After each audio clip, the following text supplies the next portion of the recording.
안녕하세요. 함의교회 손호율 목사입니다. 지난주부터 헤어스타일이 좀 바뀌었죠? 파마를 했거든요. 주변에서 많이 젊어 보인다고 합니다. 사실 기분도 좀 달라진 것 같아요. 무엇보다 제가 머리 손질하는 게 참 쉬워졌습니다. 많은 변화는 아니지만 조그마한 변화를 통해서 요즘 같은 시대에 기분이 좋아진다면 여러분들도 나름대로의 변화를 가져보면 어떨까요? 오늘 성경 말씀은 마태복음 2장 11절입니다. 그들은 그 집에 들어가서 아기가 그의 어머니 마리아와 함께 있는 것을 보고 엎드려 그에게 경배하였다. 그리고 그들의 보물을 열어서 아기에게 황금과 유향과 모략을 예물로 드렸다. 오늘의 본문의 이야기는 헤롯이 유대의 왕으로 있을 때의 이야기입니다.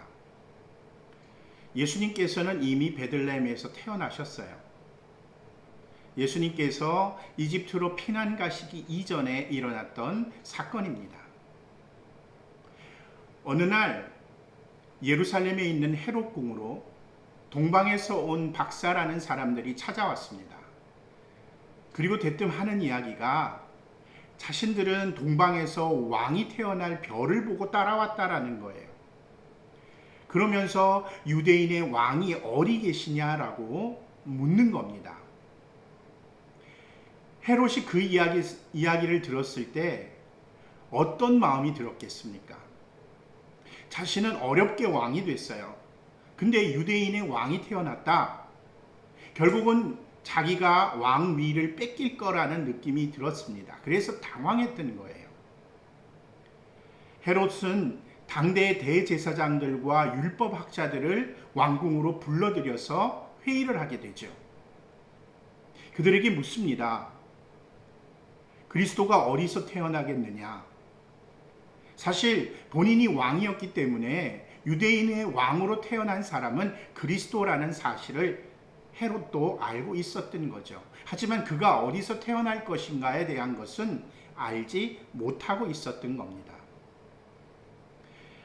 하지만 메시아를 기다리는 유대인들은, 특히 대제사장들과 율법학자들은, 그리고 백성들은 그것을 모를 리가 없습니다. 왜냐하면 성경 미가 5장 2절을 보면 그러나 너 베들레헴 에브라다야, 너는 유다의 여러 족속 가운데서 작은 족속이지만 이스라엘을 다스릴 자가 네게서 네게로 나올 것이다. 그의 기원은 아득한 옛날 태초에까지 거슬러 올라간다. 이런 성경 말씀을 들어서 예수님께서 바로 베들레헴에서 태어날 것을 헤롯 왕에게 알려주게 되죠. 헤롯은 박사들을 은밀히 불러서 이야기합니다. 유대인의 왕은 베들레헴에서 날 겁니다. 만약 당신들이 가서 그 왕을 찾거든 돌아갈 때에 나에게도 알려주십시오.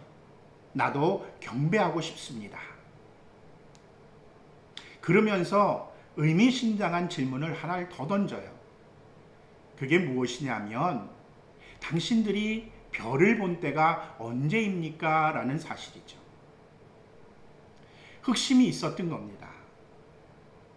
우리는 알고 있지만 나중에 벌어질 참혹한 사건의 출발점과 시기를 헤롯은 이것을 통해서 가늠하게 됩니다. 유대의 왕궁에 없다라는 사실을 알고 박사들은 유대의 왕궁을 나와서 어디로 갈까 베들레헴을 향하여 길을 잡았을 때에 하늘 위에서 별이 나타났어요. 바로 자신들이 왕이 태어날 별이라고 생각했던 그 별이죠. 근데 참 신기한 것은 이 별이라는 것이 동쪽에서 서쪽으로 움직이지 북쪽에서 남쪽으로 움직이지는 않습니다. 무슨 말이냐 하면 베들레헴은 예루살렘에서 남쪽으로 약 8km 정도 떨어져 있어요. 따라서 별이 남쪽으로 움직였다라는 것은 있을 수 없는 이야기입니다.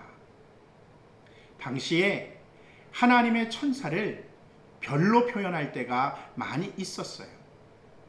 아마도 하나님의 천사들이 이 박사들을 예수님이 계신 곳까지 인도했을 것이다 라고 볼 수 있죠.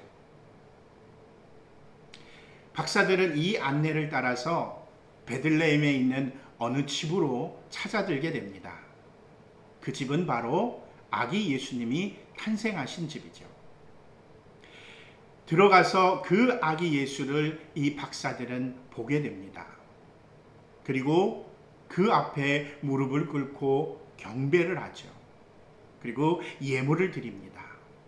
그 예물은 황금과 유향과 모략이에요. 동방박사들의 일행들이 그곳에 숙소를 잡고 예수님을 경배한 후에 그곳에서 잠이 들었을 때에 꿈에 하나님의 천사가 나타나서 헤롯에게 가지 말 것을 말씀하고 그 꿈을 이해한 이 박사들이 다른 길을 통해서 본인들의 나라로 돌아갔다라는 사실이 오늘 본문이 포함된 전체의 이야기입니다. 오늘의 성경 이야기를 보면 이질적인 세 존재들이 등장합니다. 그 첫 번째가 바로 동방박사들입니다. 동방박사라는 의미 속에서 동쪽에서 온 사람, 원어적으로는 해 뜨는 곳에서 온 사람들이라는 표현이에요. 아라비아에서 왔는지 페르시아에서 왔는지 정확한 근거는 없습니다. 여러 가지 설들이 있어요. 심지어는 우리나라 신라에서 왔다라는 이야기를 하는 학자들도 있어요. 하지만 이들은 유대인들의 입장에서 봤을 때는 이방인입니다. 그리고 별을 따라왔다, 별을 연구하는 사람이다 라고 하는 것에서 점성술가라는 사실을 우리는 알게 되죠. 당시에 유대인들의 입장으로 봐서는 죽여야 될 사람들입니다. 그러나 주변 국가들에게 있어서는 어느 정도 위치에 있는 사람들이라고 볼 수 있어요. 물론 성경에는 정확하게 그들의 신분과 몇 명이 왔는지 언급하고 있지 않습니다. 우리는 흔히 동방박사 세 사람이라고 이야기를 합니다. 이거는 비성경적이에요. 그냥 황금, 유향, 모략 세 선물을 드렸기 때문에 세 명이라고 우리가 추측하고 이야기하는 것이지 성경에는 어느 내용도 나오지 않습니다. 두 번째는 헤롯입니다. 헤롯은 반은 유대인이고 반은 에돔인이었어요. 사실 유대인의 왕으로 올 수 없는 사람입니다. 하지만 로마로 건너가서 로마로부터 왕위를 받고 유대로 와서 유대의 분봉왕이 된 거예요. 그러다 보니까 유대인들에게 있어서는 왕이 되지 못하는 사람이 왕으로 왔기 때문에 그것도 로마로부터 왕위를 받고 왔기 때문에 사실 좋아하지 않았어요. 싫어했습니다. 거기다가 자신의 왕위를 지키기 위해서 세 아들과 아내와 처남과 장모를 죽이기까지 했던 포악한 성정의 왕이었던 거예요. 마태복음 2장 3절을 보면 헤롯 왕은 이 말을 듣고 당황하였고 온 예루살렘 사람들도 그와 함께 당황하였다라는 말이 나옵니다. 헤롯은 유대인의 왕이 어디 있느냐라는 말에 자기 왕위를 뺏길까봐 당황했어요. 근데 온 예루살렘 사람들은 왜 당황했을까요? 왜 두려워했을까요? 그것은 바로 이 헤롯 왕이 그 일로 인해서 어떤 무서운 짓을 벌일지 몰랐기 때문에 두려움에 떨었던 겁니다. 이처럼 권력에 굉장히 집착하고 권력을 놓기 싫어했던 사람이 바로 이 헤롯이라는 인물입니다. 세 번째 부류의 사람들은 대제사장과 율법학자들입니다. 이들도 결코 헤롯을 좋아하지 않았어요. 하지만 헤롯의 포악한 성격을 너무나 잘 알고 있었기 때문에 모이라고 했을 때 밉지만 모인 겁니다. 모이자 이렇게 이야기를 했죠. 그리스도가 어디서 태어나느냐? 동방에서 온 박사들이 헤롯에게 유대인의 왕이 어디 있느냐라고 물을 때에 헤롯 역시 그리스도가 탄생한 것을 알았던 것처럼 대제사장과 율법학자들 역시 그 이야기를 들었을 때 메시아가 태어난 것을, 그리스도가 태어난 것을 알게 된 겁니다. 근데 보십시오. 메시아를 기다리는 유대인들이라고 한다면, 그들을 대표하는 대제사장과 율법학자라고 한다면 메시아를 찾아가는 것이 당연하지 않습니까? 근데 그 당연한 것을 이들은 하지 않아요. 이들 역시 메시아가 오는 것이 싫었던 겁니다. 자신들이 가지고 있는 것을 내려놓기 싫었던 거예요. 당시의 대제사장 역시 로마로부터 인정받은 사람이었습니다. 전통적으로 대제사장 가문에서 나온 대제사장이 아니었어요. 결국 이들 역시 메시아 오는 것, 그리스도가 오는 것에 대해서 달갑지 않게 생각하던 사람들이었다라는 겁니다. 이처럼 이질적인 세 종류의 사람을 우리들은 살펴보았습니다. 하지만 신앙적인 결론으로 보았을 때는 우리는 두 부류로 나눌 수가 있어요. 먼저는 못 만난 사람입니다. 이 사람은 자신의 욕심을 지키기 위해서 더 큰 악으로 나아가게 되죠. 헤롯이 그랬습니다. 헤롯은 동방 박사들이 와서 만약에 아이가 어디 있다고 가르쳐주면 그 아이를 죽이려고 했어요. 하지만 하나님의 천사가 꿈에 나타나서 동방 박사들이 고국으로 돌아갈 때는 헤롯에게 들리지 않고 돌아가게 되죠. 그래서 동방 박사들이 별을 보았을 때부터를 기준으로 해서 수많은 아이들을 죽이게 되는, 더 큰 악을 행하게 되는 결과를 낳게 됩니다. 대제사장과 율법학자들은 어떻게 합니까? 이들 역시 자신의 자리를 지키기 위해서 끝까지 메시아를 멀리하고 대적합니다. 결국에 가서는 그를 죽음으로 내몰게 됩니다. 못 만난 사람은 알아도 아는 것이 아닙니다. 그에 반해서 이방인이었지만, 그리고 점성술사였지만 그리스도를 만난 사람은 어떻게 되나요? 동방 박사는 예수 그리스도를 만나고 아기 예수를 만나고 그 앞에 그리스도를 경배하게 되는, 그리스도를 보게 되는 그런 놀라운 은혜를 경험하게 됩니다. 거기다가 그리스도 앞에 예물을 드릴 수 있는 은혜도 누리죠. 황금과 유향과 모략이었죠. 황금은 왕을 상징하는 선물이고, 유향은 제사장들을 상징하는 향품이었습니다. 모략은 죽은 사람의 몸에 바르는 그런 기름과 같은 것이었어요. 그리스도의 죽음을 상징했던 겁니다. 마지막으로 이들은 그리스도 때문에 어려움도 감내하는 사람이 되어집니다. 그는 꿈속에서 하나님의 천사가 나타나 헤롯에게 가지 말고 다른 길로 가라고 말하고 다른 길로 돌아서 갔다라고 성경은 끝나고 있지만 이 다른 길이 쉬운 길이 아니라는 겁니다. 사실 쉬운 길은 수리아를 통해서 북쪽으로 내려와 예루살렘을 거쳐 베들레헴으로 내려오는 길이 쉬운 길이었어요. 반대로 역순으로 돌아가면 쉬운 길을 따라서 고향 땅으로 돌아갔을 겁니다. 하지만 그 길을 가지 않으려고 한다면 어려운 길을 선택해야 했어요.